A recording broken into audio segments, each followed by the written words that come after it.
Here, please ship them, please.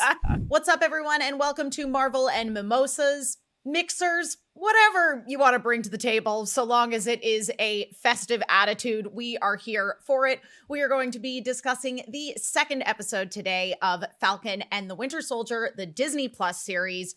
Genuine, brilliant addition to the Marvel Cinematic Universe. I am Emma Fife, joined by Brittany Sperlin and Emma Freed. I almost knocked over my mimosa. Whoops. This is my classic brunch setup here. So I have a cocktail, I have a coffee, and I also have a water. So like if you go out to brunch with me, you will find that I have like 17 beverages. You're doing at it all right. Times. I mean, it's important to stay hydrated. Hydrate or dihydrate, man. Hydrate or dihydrate. All right. Emma.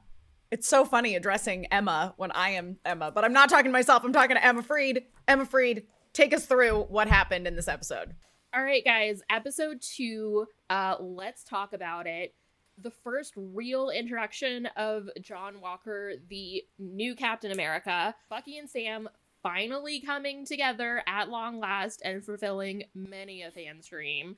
And then, of course, we dig in a little bit deeper on the Flag Smashers, and we get the impetus to bring Zemo into everything with his knowledge of Hydra and super soldiers, and we're really just kicking this thing off. I love that we've seen board games now thus far in every single episode of Falcon and the Winter Soldier. Yes. Like, what if there was just a different board game featured in every episode? Like, not front and center, but just like somewhere in the background. Like, I'm really looking forward to the Dungeons Oh and my Dragons god, that episode would is be what I'm amazing. saying. Frankly, I hope they play like Catan or Pandemic or something like that too, especially if they're shipping vaccines. But that could actually be the Easter eggs that we look for each week. Oh, yeah, Yeah, the vaccines were definitely something that, like, when that happened, I was like, are they, do they have a crystal ball? Did they see this coming? I was like, how did they know to do that? I don't actually think that those are vaccines, but we'll get into that in the discussion later. But I think that would be really cool if, like, each week those were the Easter eggs we looked for, like the board games that were around for Bucky's time that are still around now, or just new ones that he's discovered and now loves. But let's talk about the actual Easter eggs in the episode, because there are a lot in my brain. Can I swear? Yeah. Okay, great. Because my times. brain just fucking exploded with, I wouldn't even go so far as to call these Easter eggs. These are like Easter signs that were staked into the ground. And I'm just, Easter bombs. Easter bombs. Just as long as it's not at all related to freaking Bunny Day or whatever the heck it was in Animal Crossing. That event was so annoying. I know, I didn't understand why they it. did that, but no, these are legitimate references to the comic books, which we know from WandaVision, Marvel is just excels at. And as Emma Fife, you mentioned earlier, we're only talking about episode 2 today, so there are a lot of Easter eggs that were introduced in the pilot, like the Flag Smashers, Batroc coming back, Red Wing, R.I.P., Joaquin Torres, and the Moon Base. I know, I saw that happen. I was like, oh no, Emma. They'll bring him back. So You know they'll bring him back. about Red Wing. I'm so upset. So like those have already all been introduced, so I'm not really going to touch on those as much and just focus on what was introduced in this episode. And probably the biggest one is Isaiah Bradley, because in the comics, he is Black Captain America.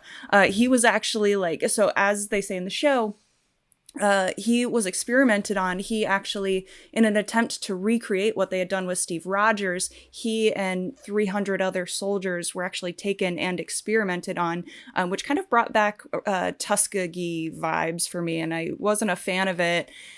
Yeah, Tuskegee experiments. Henrietta Lacks, like, not the first time our government has done something like that. Yeah, no, and very specifically in the comics, I believe that this is inspired by those real life events. Exactly. And he was one of the very few in the comics in that group to survive. And what he actually did in the comics at one point was steal a Captain America uniform. It was designed for Steve Rogers, but it wasn't in use. And he went behind enemy lines to attack some Nazis who were trying to recreate their own super soldier serum. And that is actually in the comics why he went to jail, because he did this really heroic thing, but you stole a Captain America costume, and so you gotta go to prison. Oh, because God forbid you do something great, but you break a tiny little rule Unacceptable. in the process. Well, and on top of that, and this is something we can get into more when we get into a bigger discussion about the episode, but it is that whole idea of he is a Black man. So, of course, he couldn't have done this legitimately. Yeah. He's a criminal by definition. And there was so much coded language. I know we're talking about episode 2, but there was so much coded language at the end of episode 1 when they gave they had the press conference introducing John Walker as the new Captain America, and there were just so much coded language being like, our hero, like I can't even remember all of it, but it was really just shy of saying he's white, pretty much. We like him. Pretty much. And it's bullshit. Yeah, which is horrifying, but I know when we get to the discussion part, I think the conversation this show is having about what Captain America means and then that in relation to Black America are two things that this episode and last episode touched on really well, and I'm excited to talk about that more because I think those are the two things that really stood out to me in this episode. But what we also saw when we got introduced to Isaiah is his grandson, who is the one who answered the door and was like, no, there's no one here by that name, eventually letting them in and then escorting them out when Isaiah lost his temper. Now, I confirmed in the credits that his grandson is in fact Eli Bradley, who is in the comics Patriot and wasn't born with powers, but at some point in his life received a blood transfusion from his grandfather, which gave him the super soldier serum. And so that's how he gets powers. He becomes Patriot and is part of the Young Avengers. So even though he didn't play a super huge role in this, he wasn't even named in the episode. I had to crawl through the credits. So even though he didn't have a huge role in this episode, I'm really excited to see how he comes back into play in this and how they're possibly setting up that next generation, literally the Young Avengers, possibly. Right. So I've read a lot of speculation wondering if Marvel is setting up the Young Avengers with, of course, Spider-Man being the last remaining Avenger from the last Spider-Man movie, and then of course with the blip, Ant-Man's daughter Cassie aging up to a teenager. A lot of people were speculating that that's where the franchise was going. Yeah. So it'll be really interesting to see if that's true. Can we also talk about Enfys Nest, aka Carly Morgenthau? Yeah. So the actress's name is Erin Kellyman, but she played Enfys Nest in Solo, and I love her, I'm so excited to see her in this series.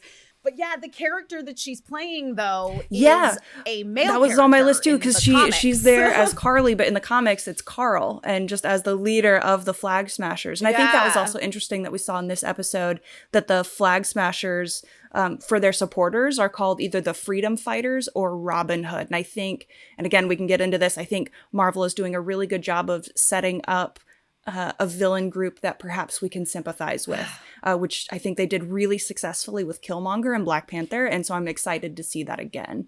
I would say that they did that with Baron Zemo as well. That was one of the things I was most impressed with in Captain America Civil War was I felt like I really understand everyone's perspective, and that's something we're clearly carrying through. And of course, we saw Zemo at the end of this episode, and we knew he was going to be on the show. So I'm very curious to see what they end up doing with that character in the context of this story, because I don't know that he's entirely going to be a villain, if I'm being honest. Yes. Is this the redemption of Zemo? But quickly to go back to Carly, first of all, can I just say, love that we have more badass women in the Marvel universe, because there's never enough. But is it just me, or for me it was just like, oh my god, she's so young to be leading a multinational terrorist organization. Like, I looked it up and the actress is 22. So yes, badass women, but a 22-year-old running an organization like that, like, that just, I don't know, it threw me a little bit.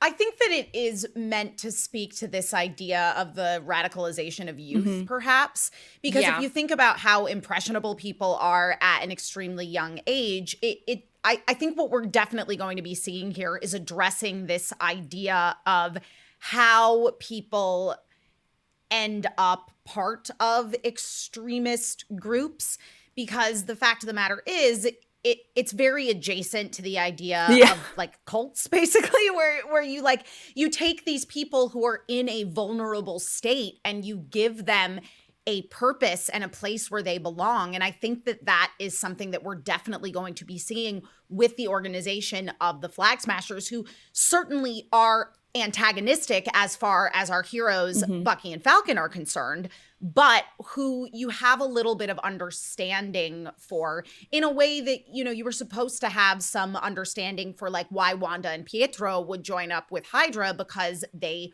were radicalized. They basically were like, oh, Stark came in and destroyed your family. And it's that whole idea of taking people who are vulnerable and exploiting that. So I am very curious to see where it goes. And one of the really interesting things that I think they're setting up is, because I know John Walker in the comics has a history of being overly patriotic to the point of becoming a villain.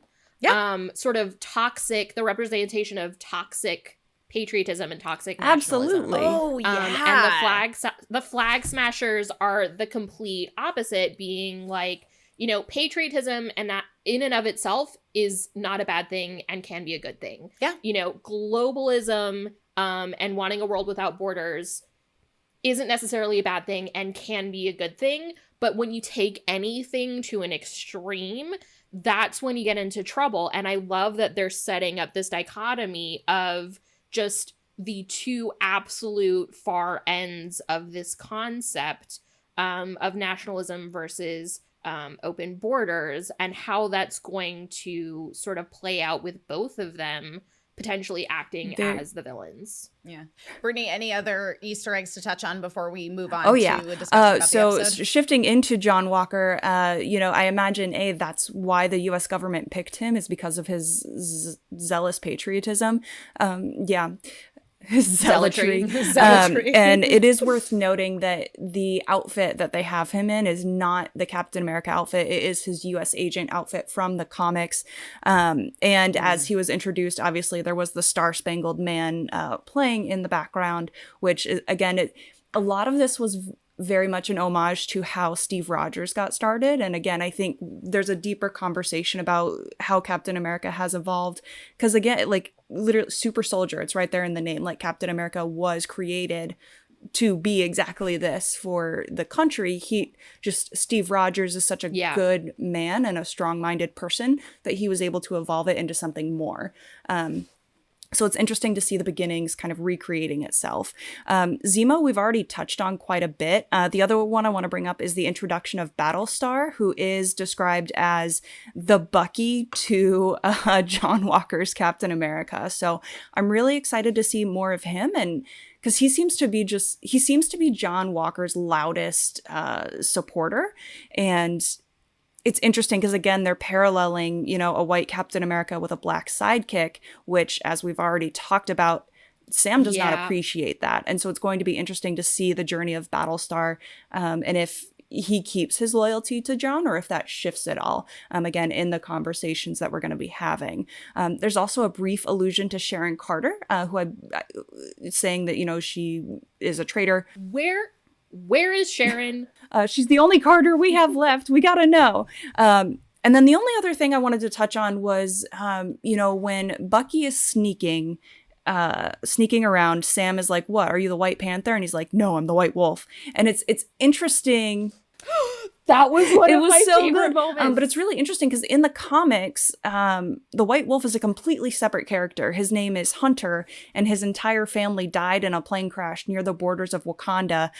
He was ultimately adopted by King T'Challa, and was kind of raised as the Prince of Wakanda until, he was taken in by T'Chaka and was raised as the Prince of Wakanda until T'Challa was born. And then we kind of have a Scar Mufasa situation where Hunter ultimately tries to overtake T'Challa and become the Black Panther and the King of Wakanda and is defeated. There's a whole lot more. I'm not going to go into it because clearly Marvel Cinematic Universe is not going down that route because they've given that title to Bucky. But I do think that it's interesting that he gets that moniker given the weight of it from the comics.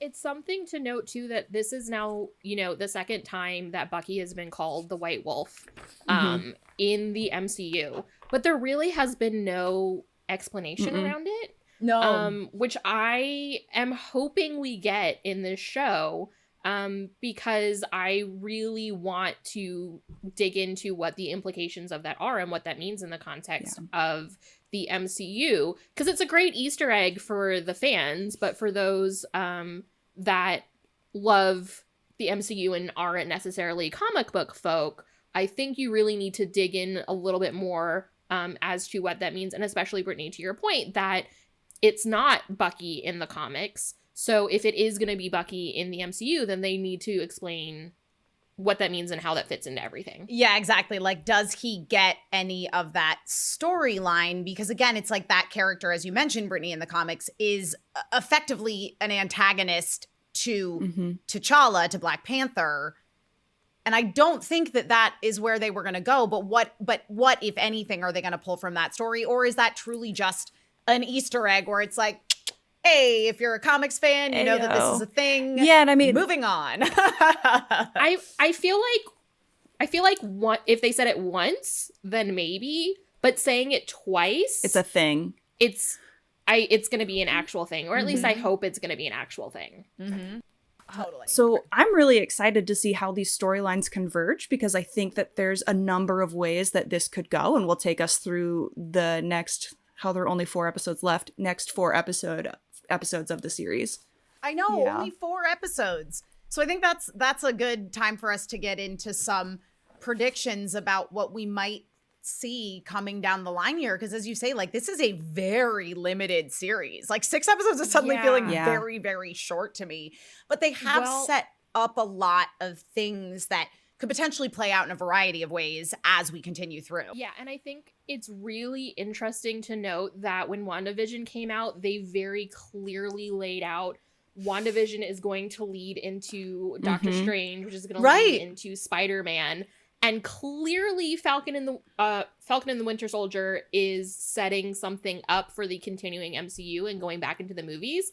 But they have very specifically not publicly said where it's going, which intrigues me.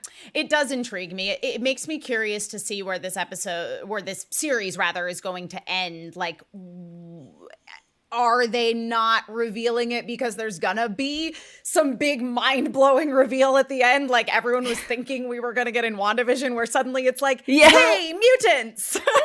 What if that's kind of what they did? That's kind of what they did with Agents of S.H.I.E.L.D. Sure. Where, right, when you first watch it, you're sitting there and you're like, is this Marvel? There's not really a lot going on. And it's because they were waiting for, I forget which movie it was. I think it was one of the Captain Americas to come out to reveal that S.H.I.E.L.D. was actually completely infiltrated by Hydra. Hydra. And that's really when, the storyline of Agents of S.H.I.E.L.D. kicked off. So... Yeah, calling it right now. Falcon and the Winter Soldier. Mephisto is the big bad. Yes. And Magneto's going to show up. Do not believe that is going to Mephisto. I swear to God, Mephisto is going to be the big bad. He's going to be the Thanos of this thing, right? Like, I think, like, he has to be. They have done too much intentional groundwork. And again, admittedly, they did a lot of misdirection in WandaVision that they could still be doing, but I think it just makes perfect sense to tie all of those together, again, drawing from happenings in the comic books, but, where Mephisto changes into an insect and goes and frees Electro in a different Spider-Man universe, which causes some shit to go down, and then Doctor Strange has to come fix it, and it's it just all ties together so well. They have to do it.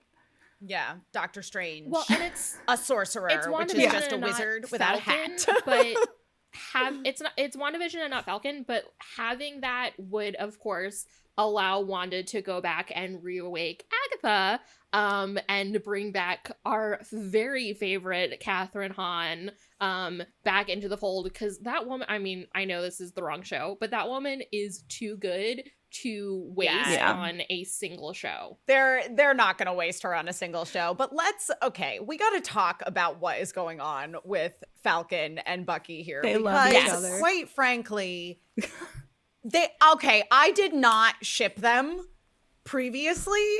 But after their couples therapy in this, I'm like, y'all better make out before the end of this series. You better. You got some stuff to work through. The entire episode was just Marvel being like, silver platter. Yeah. It was just they were like, here, please ship them, please. You know, there's the sort of classic, you know, like enemies to lovers trope. Of course, they're not really enemies, but they bicker like an old married couple. Yes. And of course, they went to couples therapy. But for me, the moment where I was like, okay, I see it, was when after the big fight scene, they're rolling down the hill and Sebastian Stan ends up laying on top. Yeah, it was like Bucky was laying on top of Sam, and I was just getting all of the Princess Bride vibes.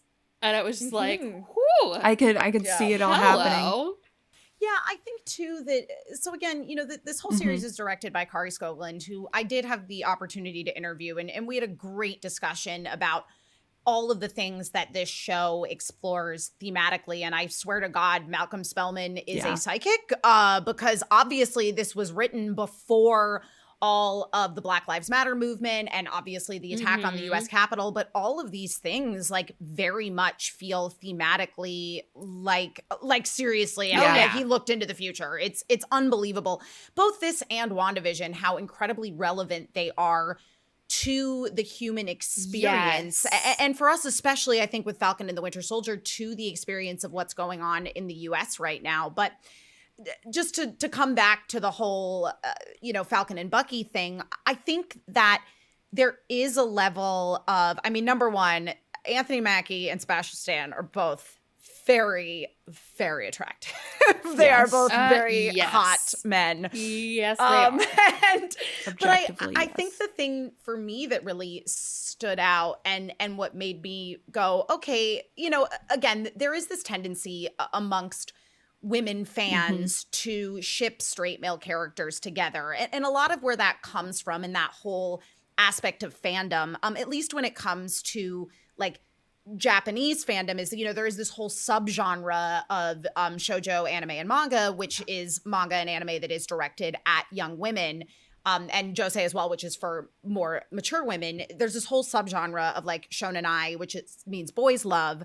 And it really isn't about, it's not actually about gay relationships. It's basically about like sort of a fetishization of it. But it's a way where women are able to explore their sexuality in a safe way because there aren't actually any women involved.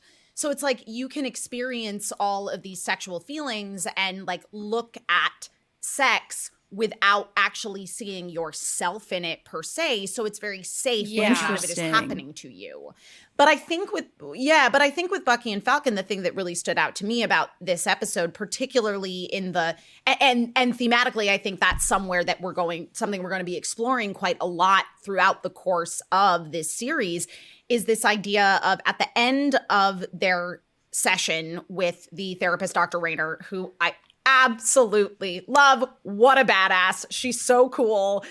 I mean, like, that is the exact kind of therapist that I like, the one that really, like, they challenge you as opposed to just, like, being really sympathetic. Like, they don't take any of your bullshit, and that's exactly what they need. And both of them, again, we're exploring that idea of men being resistant to exploring their feelings and expressing their emotional needs. But we really see Bucky have a breakthrough in that scene when he says to Sam that the reason he's so mad that he didn't take the shield is because if Steve was wrong about him, Sam, then he was also wrong that about was a him, gut Bucky. punch moment. Yeah, that was the moment where you're just like, Bucky, I love you. I just want to like hug you and take care of you. That moment, and at the start of the like, episode when he's watching the John Walker Captain America interview and his face, I was like, oh my God. I was like, in buddy, the bare I just wanna apartment with cuddle no you. furniture, and it's just like, Also, not to sound too Yeah. gay, but I do think the Yeah. therapist is more attractive than Bucky or Falcon.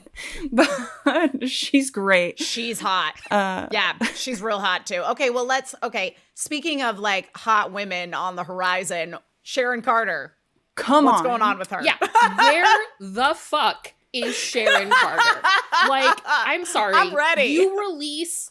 So obviously you have the two title characters, right? There's Sam and there's Bucky, but Marvel very publicly released 4 character posters, Yep. right? So it's Sam, it's Bucky, it's Zemo, who we saw at the very end of the episode, and Right. then it's Sharon Carter. And we are now a third of the way through Yeah. the show because there are only 6 episodes.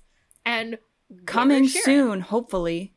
Well, and Malcolm Spellman. I mean, she got name dropped in this yeah, episode. But yeah. Well, and Malcolm Spellman, who's the showrunner on this, he basically has said that we're going to see a very different Sharon Carter than we have previously seen because she was snapped away and now she's back. And just given the whole culmination of her circumstances, we're going to see her as a total badass. Like he literally said in an interview, I'd have to use even more colorful language to describe how cool this character is. So I'm so excited to see her. And we have seen images of her in her like Marvel Cinematic Universe interpretation of the Agent 13 costume. So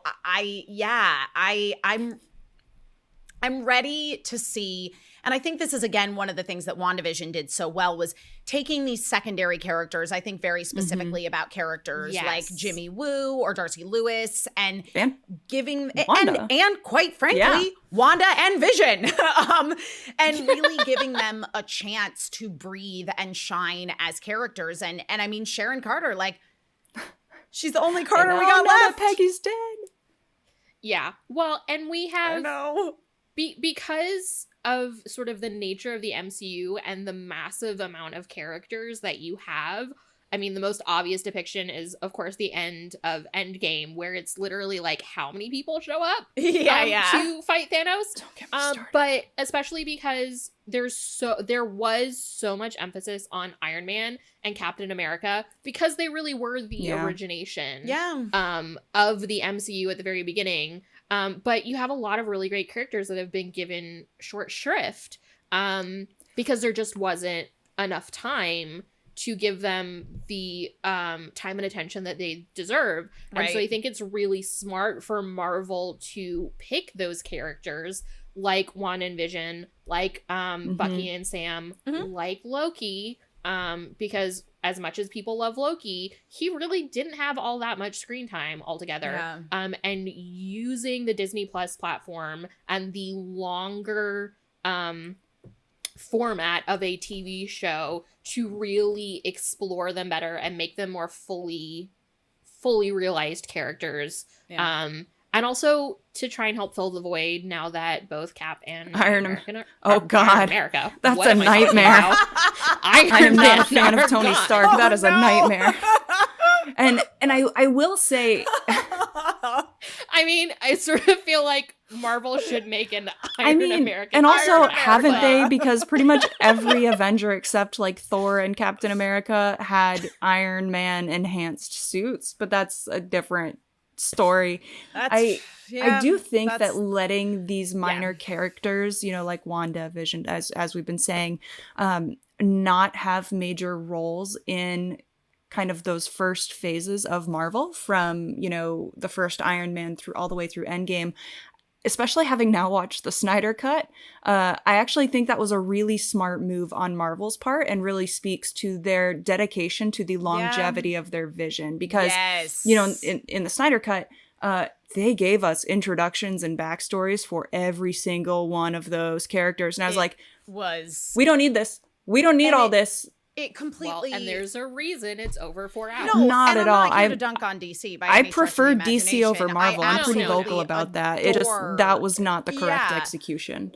No, it was not. And I mean, again, it's like I absolutely adore the first Wonder Woman film, and I loved Birds of Prey. It was I'm so showing my fun. partner that this week. Yes. Because it didn't get bogged. It didn't get bogged down with like crazy character introductions, but it's very true that Marvel they were sparing about who they were. I wonder Hi, when buddy. they were going to show up. Hello, my cat, kitty. he loves the Marvel Good boy. Cinematic Universe, but he's like here to yell at me. He's As like, he should. how dare you say bad things about Zack Snyder? The internet's coming Right. to roast you. Watch out. No, but I mean, it's so true. Like that was my issue with the Snyder Cut, was that I understood what it was trying to do, but because it was just introduction after introduction after introduction, it completely killed the momentum of the film. Not to mention the fact that 70% of it was in slow motion. I know that it says 10%. Why It's a did we lot need more to than see the 10%, Flash put a okay? hot dog in his pocket so he could go feed the dogs? That was unnecessary use of screen time. All right, okay. Listen, we gotta lock it up. The Snyder fanboys and my cat also is here to warn us. They're coming for us. And this is a Marvel podcast, not a DC podcast. So before we go, final predictions. Brittany, what you got? At some point in this season, I don't think it's going to happen next week, but before the season is over, Bucky is going to tell Sam to call him Buck. Oh, I love that. Because they had that whole argument in the plane where Sam tried to do it and Bucky just shut Buck that was like, shit nope, down. only Steve gets Mhm. that. And I Earned think it. all jokes about them rolling through a field and interlocking legs in therapy aside, I think that will happen. Emma, final prediction? Yeah, I think for me, I think John Walker is going to actually become a villain. And I think that's how Sam is going to ultimately take on the Captain America mantle, because the government is going to realize that it should have been his all along, and demonstrate the dangers of picking someone based on their whiteness and their patriotism alone.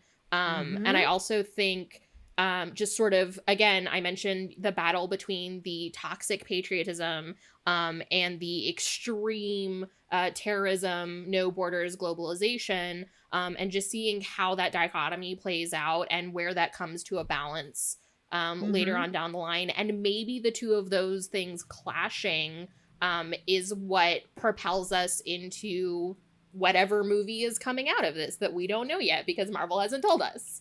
Okay.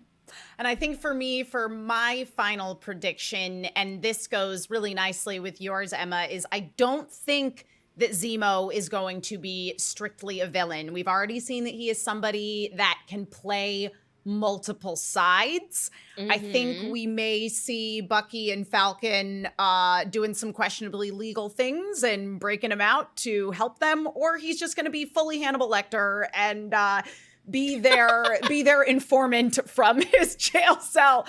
That being said, my drink's getting kind of low here, so I need to go top it up. That is going to be the end of this, our inaugural episode of Marvel and Mimosas. Cheers. Cheers, everybody. Cheers. So good. We'll see you next week.